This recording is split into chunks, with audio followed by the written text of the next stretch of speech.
The Pebble Hill Plantation, gracious and vital with the South's rich traditions, a home rich in both art and history. The overall impression one receives from this remarkable plantation is more felt than defined. The area that came to be known as Southwest Georgia was a wilderness of tall pines and red hills in the early 1820s. Thomas Jefferson Johnson was one of the first settlers to come to this strange frontier as an enterprising young man. He acquired the initial Pebble Hill acreage in 1825 and built the first house on the property in 1827. When Johnson died in 1847, his daughter Julia Ann inherited Pebble Hill at 21 years of age. She married John William Henry Mitchell in 1849, and together they continued to operate Pebble Hill as a successful working farm. When Mitchell died in 1865, the strong-willed Julia Ann was determined to continue the farming operations on Pebble Hill.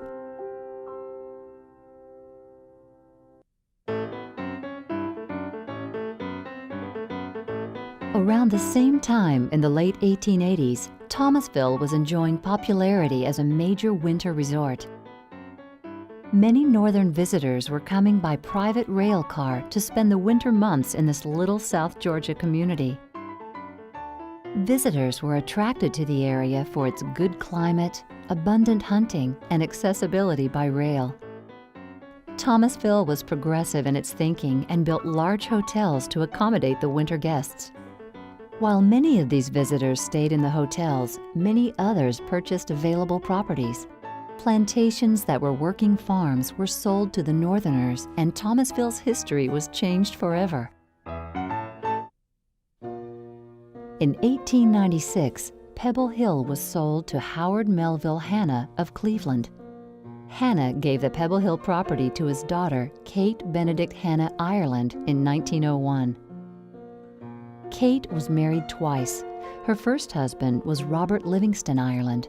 Their children were Robert Livingston Ireland Jr. and Elizabeth Ireland. Her second marriage was in 1923 to Perry Williams Harvey. Kate made major improvements on the plantation, expanded the acreage, and filled the house with guests throughout each winter season. Most of the present-day buildings, designed by architect Abram Garfield, son of U.S. President James A. Garfield, were constructed during the time that Kate owned the property. The first structure Kate added was the log cabin, which was built in 1901. It served as a school where Kate's children and children of her guests were tutored. And we were sent down here a lot in the wintertime. And we were tutored quite often, and we just had a wonderful time. Kate started the Pebble Hill Jersey herd in 1920 and developed it into one of the finest herds in the country, winning numerous ribbons and trophies at state fairs and other competitions. The cow barn, patterned after the architecture of the University of Virginia, was built in 1928 to accommodate the Jerseys.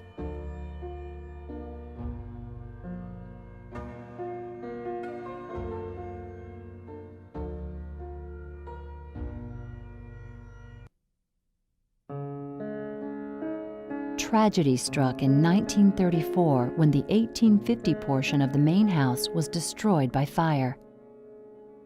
The loggia wing, added in 1914, was saved from the fire and was included in the plans for the soon-to-be rebuilt home.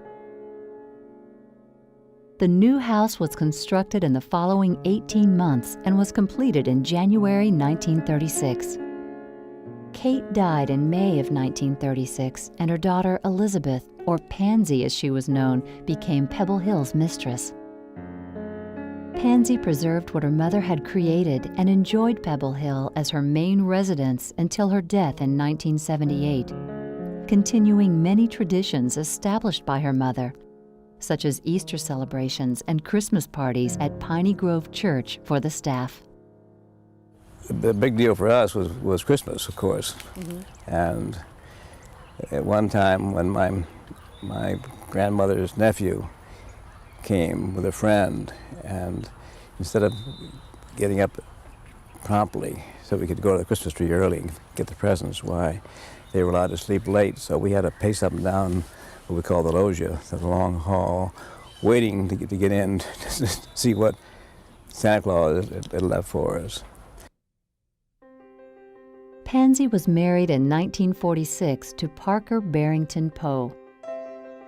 Mr. and Mrs. Poe did not have children, but they did have children of the four-legged variety. A great animal lover and an inveterate collector, Pansy amassed numerous collections that all point to her passion for the sporting life. She was an accomplished horsewoman and became one of the country's outstanding polo players. Pansy was very much of a tomboy. And she played polo with men, and she was, you know, she was a bully. Like her mother, she was a gracious hostess and entertained regularly at Pebble Hill. Many of Kate's guests continued to be invited to the plantation during Pansy's tenure. President Dwight Eisenhower and Mrs. Eisenhower were guests on several occasions. Jimmy Carter was a guest during the time that he was governor of Georgia, and the Duke and Duchess of Windsor were among other notable visitors. In the 1950s, Pansy established the Pebble Hill Foundation, a private foundation which she endowed. At her death, her will dictated that the Pebble Hill property would go to the foundation and that Pebble Hill would become a museum open to the public. Her desire was to share the Pebble Hill she loved so dearly and to preserve it as a tangible glimpse into the lifestyle that her family enjoyed.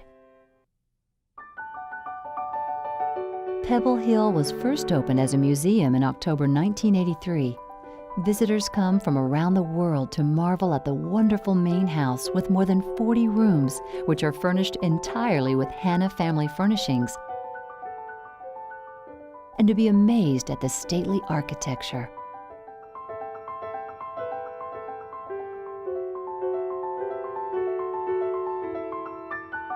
Bringing the outside in is a wildlife mural in the big room depicting the flora and fauna of Southwest Georgia. It is a natural favorite among visitors. Family's love of nature is spoken through the art and the many different collections in the main house.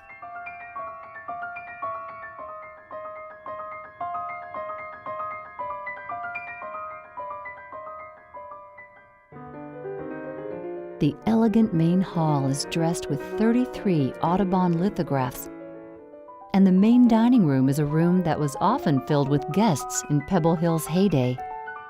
Some 45 to 50 weddings and receptions are held on the grounds each year, as well as holiday events, outdoor concerts, and family outings.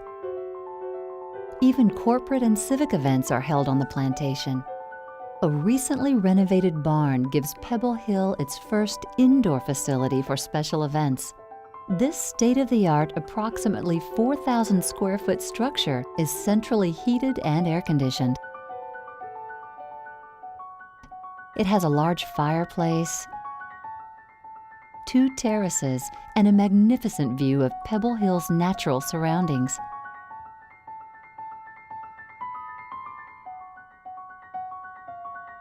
Offering the latest in audio-visual capabilities and internet connectivity, it is a location that has unlimited possibilities in its usage.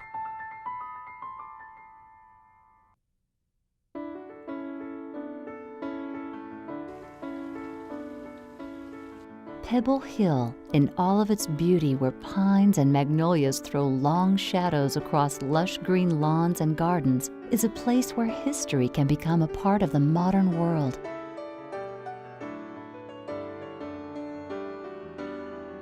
More than a plantation, located in Thomasville, Georgia's backyard, there is a legacy of women with all of its grace and beauty. a true Southern treasure for all to enjoy today.